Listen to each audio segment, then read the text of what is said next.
Okay, time for another team review. This one will be on the 1978 World Series champion New York Yankees. Let's get right into the offense. I should be able to fly through these offensive stats pretty quick because the offense really was pretty much the same whether you were facing a lefty or a righty, according to the Strat-O-Matic book. So let's start right at the top of the order. Pretty much set in stone, 1-2 in the lineup was Mickey Rivers and Willie Randolph. And you see their on base chance numbers right there. This was, again, a really solid card for Willie Randolph. You see his numbers are just excellent. Not very happy, though, with the numbers you get out of Mickey Rivers in the leadoff spot. Now, let me show you the 3-4 hitters. Thurman Munson hit third, and Reggie Jackson cleanup. You see their hits with multiple base advancement.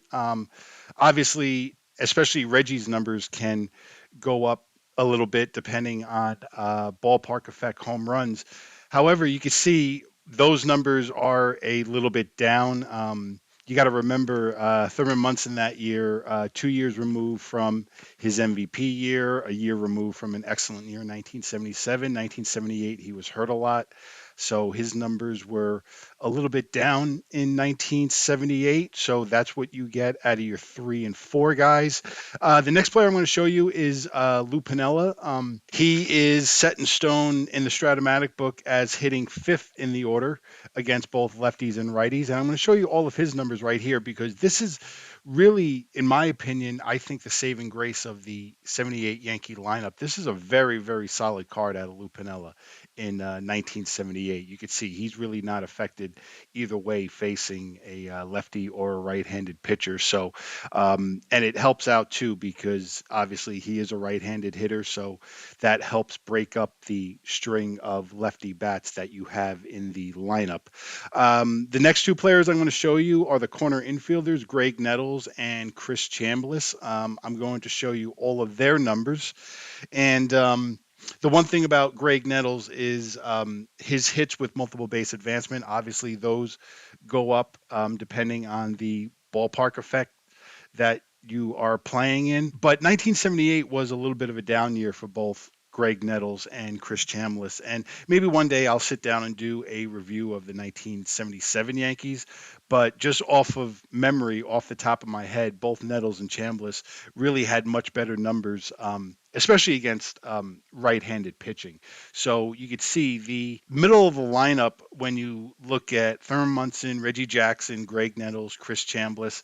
Those numbers are not particularly great. I do like what you get out of Lou Piniella as far as his on base chances, and he has pretty good numbers as far as driving runners in. 2 more players, which I'll show you, which are kind of nice options to have either off the bench to pinch hit or even start.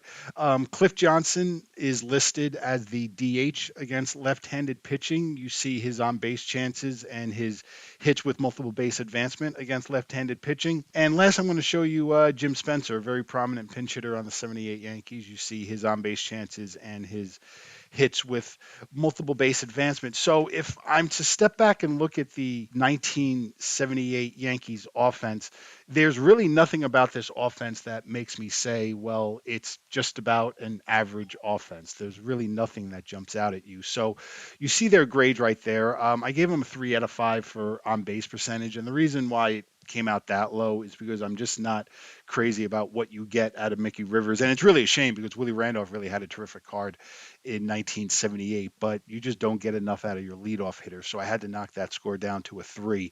And I gave just an average score for the middle of the order and righty lefty mix because when you look at particularly the left-handed bats, Reggie Jackson, Greg Nettles, and Chris Chambliss, you could see a little bit of a drop-off when they face left-handed pitching. So overall, the 1978 Yankee offense grades out just about average at a 2.6 out of 5. Now let's look at the defense. First, I'm going to show you the middle infield. We got Bucky Dent and Willie Randolph. Nothing to balk about here. This was an easy score for me. I gave him a perfect score of a 5 out of 5.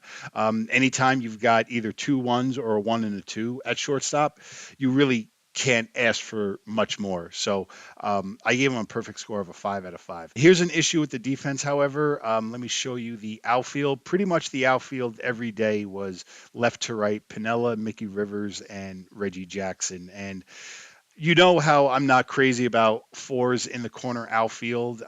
Pinella in 78 was a three. Um, the one good news about 1978 was Mickey Rivers was a two that year. There were a couple of years in particular, like I'm pretty sure his 1976 card, he was a three, and I'm pretty certain he was a three in 1977 as well.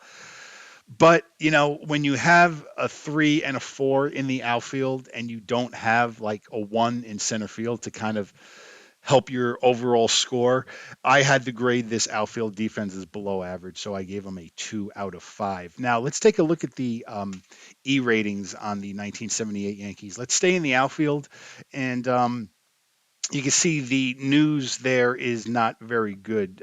You've got Pinella, who's in the double digits for E rating, and you've got Mickey Rivers and Reggie Jackson's, whose E ratings are at least, manageable, but still not particularly crazy about. Oh, I'm sorry. I think I said Mickey Rivers was single digits. I'm sorry. No, Mickey Rivers is an E10.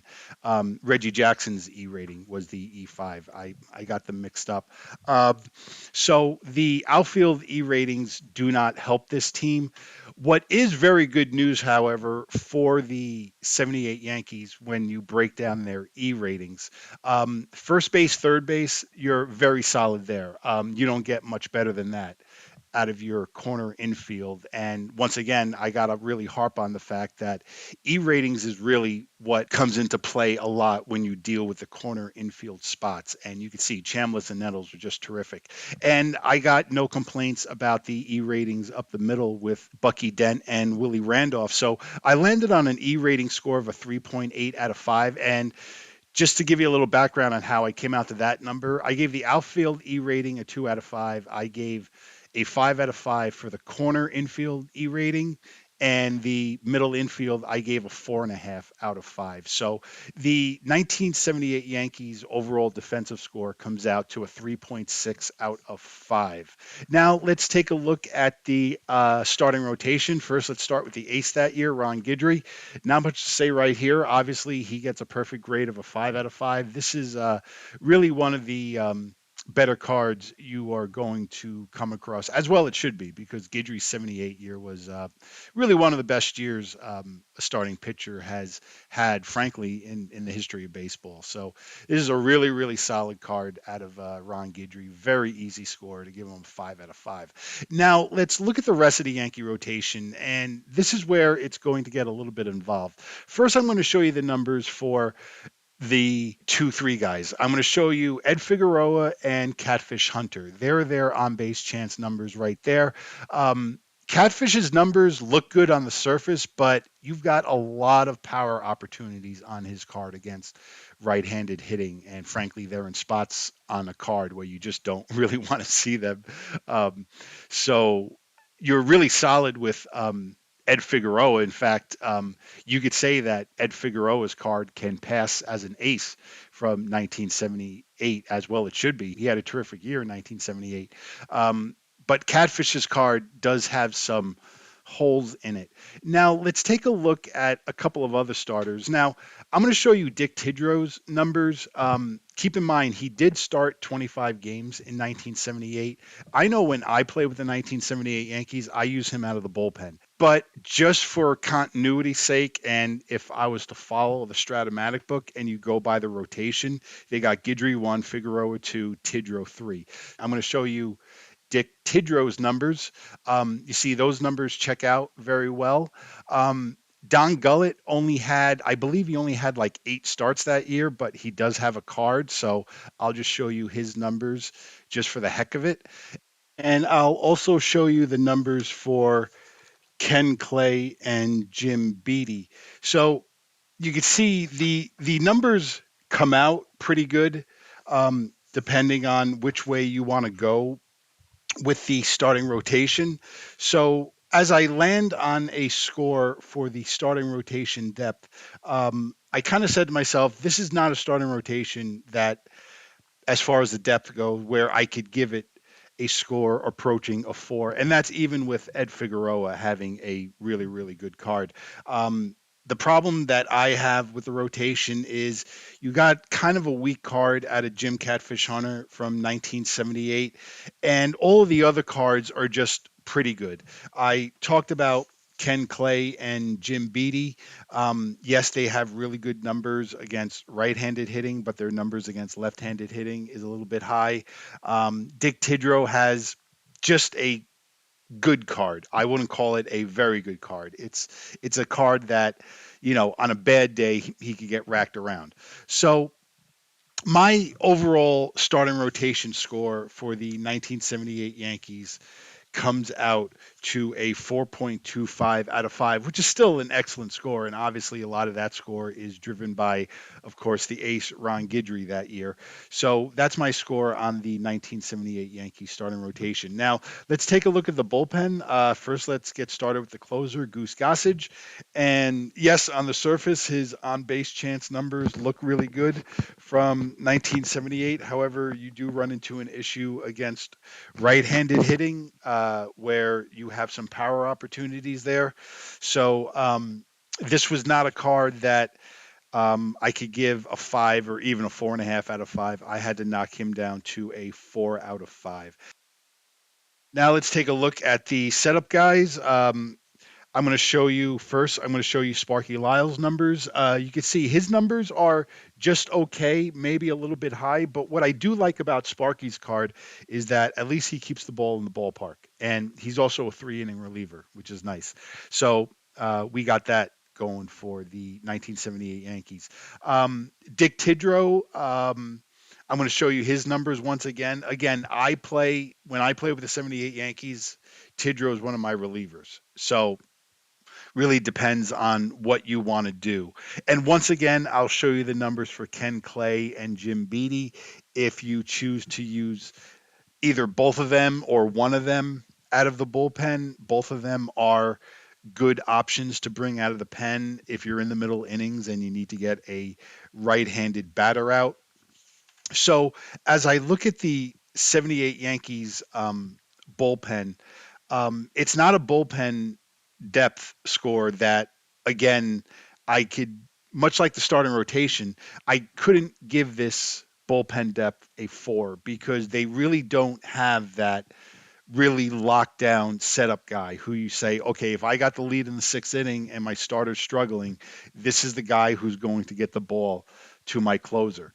So I settled on a score of a 3 out of 5. I think the bullpen is just good. I definitely say it is well above average, but I would not consider it a very good or an excellent bullpen. So overall, I got the 1978 Yankees bullpen at a 3.5 out of 5. So if we're to look at the 1978 Yankees as a whole, you're going to see that they score just slightly below a 3.5. I actually rounded it up to a 3.5. It came out to like a 3.49, something like that. So I just put it down to the 3.5, which is frankly right around where I thought the 1978 Yankees would be. This is a team that, when you look at it on the surface, obviously it's driven by the great ace that they have in Ron Guidry, the excellent number 2 starter in Ed Figueroa, and yeah, the closer is good in Goose Gossage.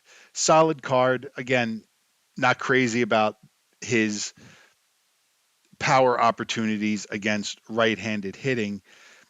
You've got some holes in the outfield when it comes to defense, and you've definitely got some issues getting on base, which is why there's been times in the past when I've played with the 1978 Yankees, I just kind of say to myself, I'm like, okay, well, I'm not really getting much out of Mickey Rivers offensively. Let me just stick Paul Blair in center field. This way I know at least when a ball is hit to center field, at least it's an out to kind of help my outfield defense. But again, it's up to you with what you want to do. I basically grade the team and the cards on based on the Strat-O-Matic book and what the team tendencies are. And again, the other issues I had offensively was not crazy about the runner advancement hits you get out of the middle of your order, and I'm not crazy about the righty lefty mix in the order because you do have a drop off in production with some of your left-handed bats, particularly Reggie Jackson, Greg Nettles, and Chris Chambliss, if you're facing a left-handed pitcher. So overall, I would say that yeah, this team is well above average, but I would not call it a very good team. So that's my grade on the 1978 World Series champion New York Yankees. They score a 3.5 out of 5. Once again, I thank you all for watching. It is much appreciated, and I very much appreciate people's comments and their opinions. Please feel free to do so. It is much appreciated. And my next video will be on the 1980 World Series champion Philadelphia Phillies. Have a great day, everyone.